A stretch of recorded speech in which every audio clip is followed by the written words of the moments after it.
Welcome to Going the Extra Mile, a podcast brought to you by Newleaf Training and Development. Each edition is sure to lift your spirit and encourage you in today's working world. Enjoy. I often say that I'm no psychologist, I'm just a recovering accountant, but there are some aspects of human behavior that I simply don't understand. I seem to find myself a lot more nowadays as I get older saying, man, oh man, I don't understand graffiti. Let me correct that. I do kind of see the artistry in street graffiti, and even more so when it's sprayed on an approved area. I just don't understand why someone would walk down the street randomly spraying squiggly lines on walls, which is what I see in my hometown by a spaced out teenager this past Saturday. Oh man.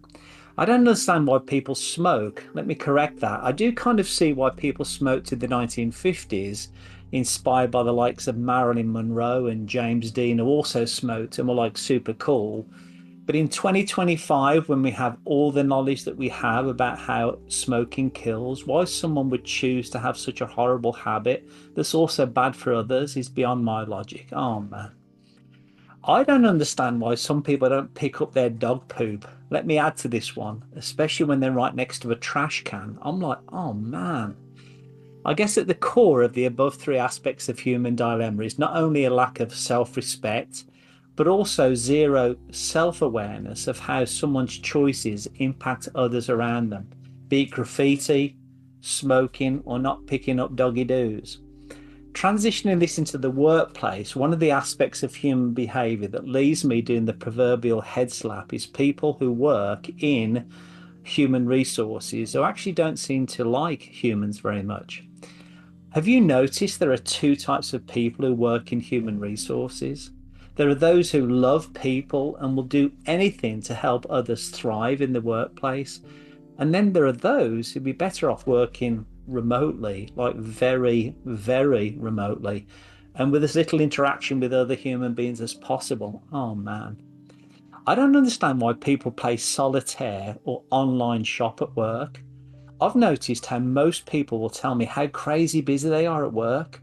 But in most of the workplaces I've wandered through, there are often a fair proportion of people playing mindless computer games or surfing the web with no destination in sight, all while the boss isn't looking. Oh man.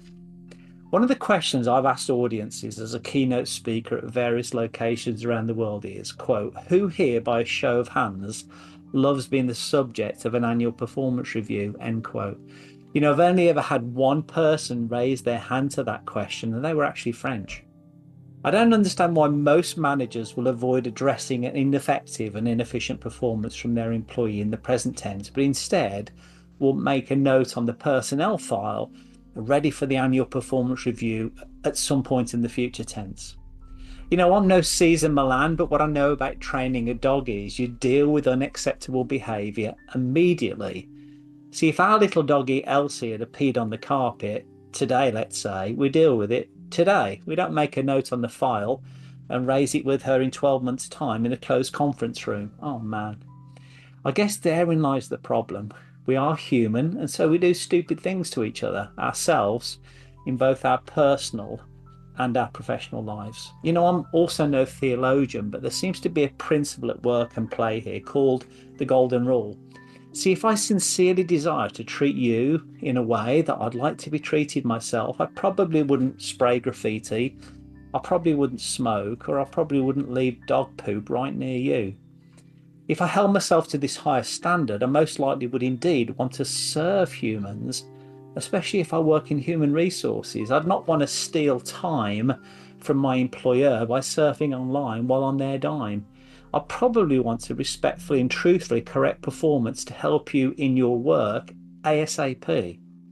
You know, perhaps it's just because I'm getting older and I've seen and I know I've done some stupid stuff myself, but man, oh man, let's apply the timeless universal principle called the Golden Rule.